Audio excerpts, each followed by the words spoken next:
Hey, ladies and gents, great to see you again. Welcome back to Advance Your Wealth with Homer Smith. I'm Ryan Ruff, your moderator, but as always, I'll have Homer joining me in just a moment. We're back, just the two of us today, diving into another unique wealth management topic. Today, we're talking about this idea of an earnout. What am I talking about? Well, when selling your business, it might make sense for you to consider an earnout provision, but you've got to plan carefully and, of course, tread lightly when considering this in mind. There's a lot of factors at play, and obviously, if you're a recurring guest of the show, you know that Homer and I we talk a lot about the process of selling a business, getting your business ready to be sold. Well, this is one of those considerations for you as a business owner to think about beyond the sale of the business or how ultimately the sale will be conducted. So, with that being said, let's go ahead and bring Homer on and get into the conversation. Homer, good to see you today. How you doing?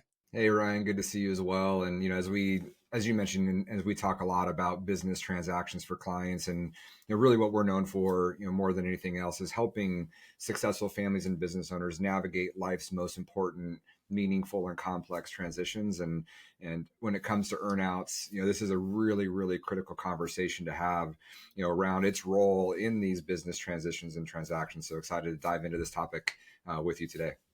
Yeah, absolutely. Well, let's start at the high level, kind of the basics, if you will. Talk me through what is an earnout. Give me kind of the backbone, and then we'll dive a little deeper.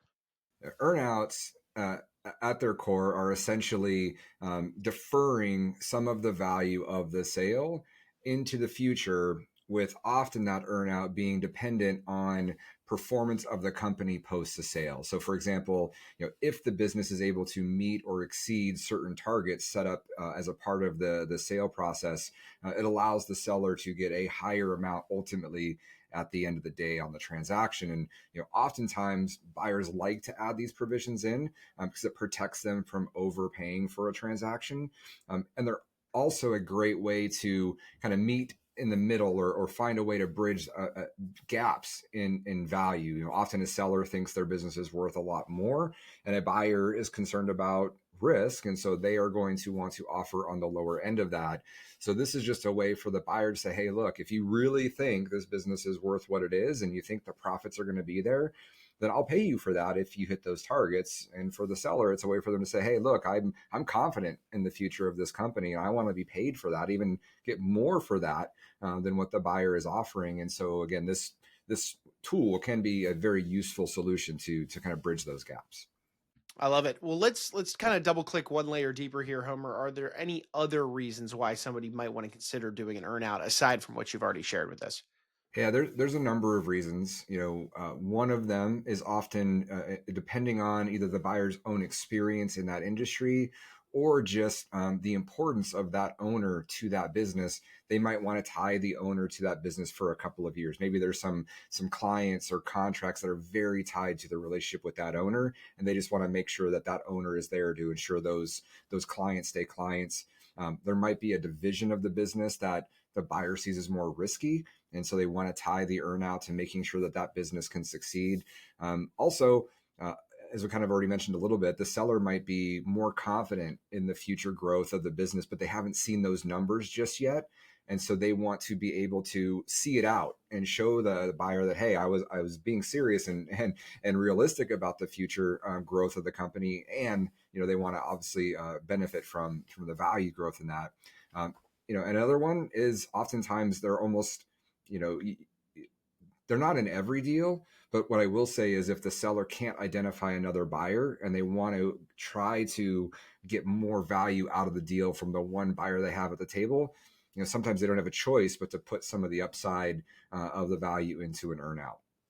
But there's also risks to these earnouts. And so if that seller is worried about the future prospects of the business or the industry, or they're concerned at all about how the buyer might manage the business post-sale, there can be a lot of risk of that earnout coming into fruition in that. And, at the end of the day, things are, really based on, incentives.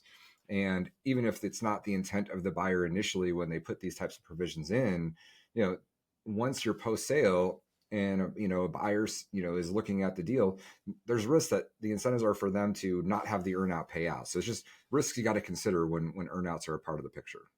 Yeah, absolutely. And I kind of alluded to it there at the beginning. Earnout's really something you should tread lightly on, but obviously you want to consider it, take a look at it from all angles. But Homer, let's talk a little bit deeper about some of the major factors here that are at play when somebody is considering whether or not this is a good fit for them. What would you say are some of the key factors? Yeah, so one of the key considerations is really the variables that are going to be involved. And again, every deal is different, every earnout is different. And so again, depending on the industry, depending on the type of business that you have, what those drivers are that each you or the buyer, if you're the seller, are going to be wanting to focus on, again, is going to be dependent on a case by case basis. But what we most often see is that the earnout is tied to either top line revenue, or to profit, or the retention of key employees. So it might be that in order to earn the retention, revenue has to meet or exceed at least 90% of the previous year's revenue, and you have to see at least like 85% retention, in the employees that were there, the key employees that were there at the time. Other key factors that are really important to consider is how much control over decision making you as the seller have post sale. And so, if you are not in a position to control hiring and firing of employees, or the expenses of the business going forward, and you lose that control, again, it can be very easy for the new buyer to come in and make changes in the business and changes in the expense structure that could have a significant impact on you achieving the earnout. So again, negotiating in that level of control in addition to what the terms are going to be, is critically important. Sure. And I hear you there, Homer, with every deal is very unique to your business, your sector of industry. But let typically, how long would you say do sellers have to wait to earn their earnout, to go through that process and see it to its end? I'm sure it differs, but is there kind of a a rule of thumb, if you will?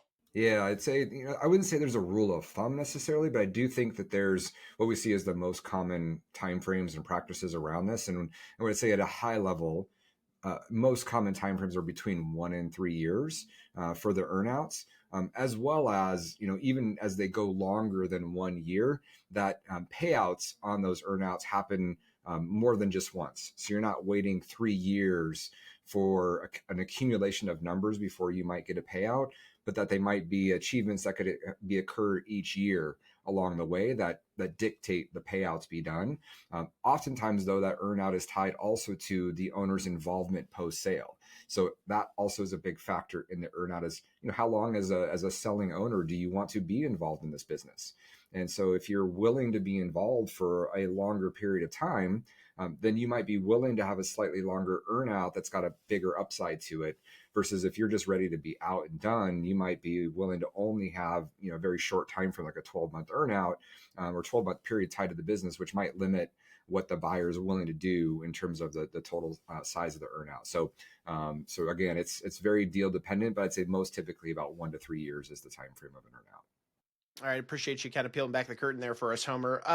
Next question kind of surrounds this idea of the misconceptions or the areas that are often overlooked. So, Homer, talk to me about some of the characteristics of an earnout that folks tend to maybe not focus on as much as they should. Yeah, I'd say the ones we see the most, and we've even had recent experience on this, is the legal aspects of the earnout. I mean, you're definitely going to hopefully maintain some managerial control of the business post sale if there's an earnout attached, but you're very likely to not have any legal control of the business. And so, having some legal components put in place as a part of the earnout is going to be your best chance to have some ability to legally fight for your rights, if there ever does become a disagreement on the earnout. So it could be something I mentioned earlier around, instead of waiting for a full 3 years, if it's a total of a 3 year period on the earnout, but if you actually hit those targets sooner, that you actually get the payout sooner. It could be in restricting the actions of the buyer in terms of, their ability to take out loans, or how they manage the expenses of the business to, make sure, again, you have the best chance of achieving that earnout. It also could be making sure that buyer sets aside funds in escrow to the amount of that earnout potential, so that those funds are available if you hit your targets, and it's not relying on the buyer to come up with separate cash. There's other things that, again, that's when you do enough of these deals, you see all sorts of things that happen. And oftentimes buyers have, multiple entities and affiliate companies that they have that they're working with. And so you want to be even thinking about, the ability of the buyer, when buying or selling services between their affiliated companies, that they can't jack up prices to reduce the profitability in the division or the part of the business that you are a part of, that could impact the ability for you to hit your earnout. There's all sorts of a number of things. We just had one recently, unfortunately, that didn't go the way of the seller, where what was really important to the seller is that they maintain the general and administrative expenses of the business the way it was being done, and not basically adopting the expense structure of the existing business. And there was a disagreement between the seller and the buyer as to whether that occurred or not. Now, thankfully, we were able to come to a settlement and agreement before it had to get too deep into a legal battle that neither of them wanted to occur. But oftentimes the buyer is going to have deeper pockets than the seller. And so, it's really important to try to work these things out ahead of time so that you don't, build up these, huge legal expenses that might come, with a fight over the earnout. Sure, sure. I was going to say, I would imagine that in the events where a disagreement may pop up, that this whole concept of an earnout could be a litigious affair. Do you find that that's kind of commonplace when people go through the earnout process, or not? Yeah, in my experience, these earnouts, the structure of them, the details of them can be really, really complex. And when litigation comes in, because of the complexity and the amount of time that attorneys have to really dive into the nuts and bolts of this, it can get really expensive really fast. And like I mentioned, oftentimes the buyers have the deeper pockets. And so even as simple as having a clause in the agreement that whoever comes out victorious in a legal dispute, the other party has to pay for the legal expenses, creates more risk to the party that maybe believes their case isn't as strong. So I think that's just one factor that you can consider as a part of that. Sure thing. Homer, let's pivot now to the item everybody always wants to talk about. How do taxes play a role in earnouts? Yeah, taxes is a huge consideration that we spend a lot of time and energy on with our business owners as they're considering a transaction. And earnouts can really play potentially even a very positive role when it comes to tax planning, but they also can have some disadvantages. And so, one component of earnouts that many sellers aren't aware of is that some portion of that amount of the earnout is going to come out in something called imputed interest, which is going to have a higher tax consequence to it than typically the capital gains tax would be on just the sale of the business itself. And so ultimately, if it's the same dollar value, but just some of that comes in the form of an earnout, you're going to have slightly higher taxes by having an earnout built in. On the flip side, because you're not receiving that payment for potentially a year, 2 years, 3 years, it also gives us more time to plan around how to mitigate the taxes from that sale. So in that case, there's potentially some huge positives because there's structures we can work with our clients that are selling to potentially mitigate or even eliminate some of those taxes just through proper tax planning. And so it just gives us time. So again, there's some positives to it as well as some slight negatives to it. So what I think is the most important thing is just to be aware of what that's going to look like. Make sure it's your team has done the math on it ahead of time, and you just know what your options are. Sure. And Homer, as we're kind of bringing our conversation to a head, I mean, we've thrown a lot, a lot at our audience. No doubt, there's a lot of complexities going on with an earnout. But if you had to throw one idea out there as kind of a key consideration for how a business owner could effectively navigate the waters that are dealing with an earnout, what would be kind of a key takeaway, if you will? Yeah, great question. I mean, business transactions, just in their nature, can be very complex. And whether it's the earnout, whether it's things like working capital, calculations, all sorts of a number of, reps and warranties. There's a number of things that are really critical that a seller fully understand as a part of a deal. And what we sometimes will see is maybe it's an unsolicited offer, or the seller knows the buyer really well, says, hey, I don't need an investment bank or a business broker. We've got this. We don't need that expense. But then when it gets into these types of things, they end up paying for it later in much larger legal bills after the sale than by having the right team in place ahead of time. So our biggest advice always is have the right team around you, have the right expert guidance, have a team of people that spends all their time negotiating deals like this, and making sure that you really understand all of the provisions that are being put into the deal for a buyer, especially around an earnout, understanding your legal and managerial abilities to control or at least influence that outcome in the best way to give you the best likelihood of achieving that. And you know, one thing in particular is it might sound really nice, like a buyer might really jack up the value of a deal by really shifting a lot of the value to that earnout. And there's just a lot of risk to that, because likely if they're doing that, obviously their incentive is to pay as little of that as possible, and they have more of the control. So again, at the end of the day, just make sure you're surrounded with the right team of professionals to make sure you're getting the best outcome. Because likely, most of the business owners we work with, they're not serial entrepreneurs. It's a business they've been building, for their whole lives, and they've got one shot at making this work. And so we want to make sure that they actually get the outcome that they're looking for. And again, having the right people around you is going to be the best way to do that.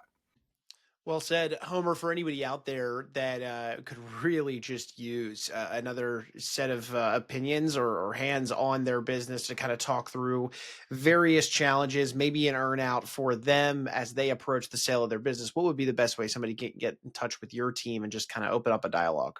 Yeah, I mean, this is what we do all day long. I mean, really, most of our clients that we work with are successful business owners heading towards some sort of a transition, whether it's the sale of their business or how they're going to navigate the transition of those assets to the next generation. We'd love to be a part of the conversation with you. So we'd love for you to reach out via the website or an email to me directly, and we'd be happy to set up an introductory call just to see if we can, even just bring some value to the conversation. So we'd love to do that for you.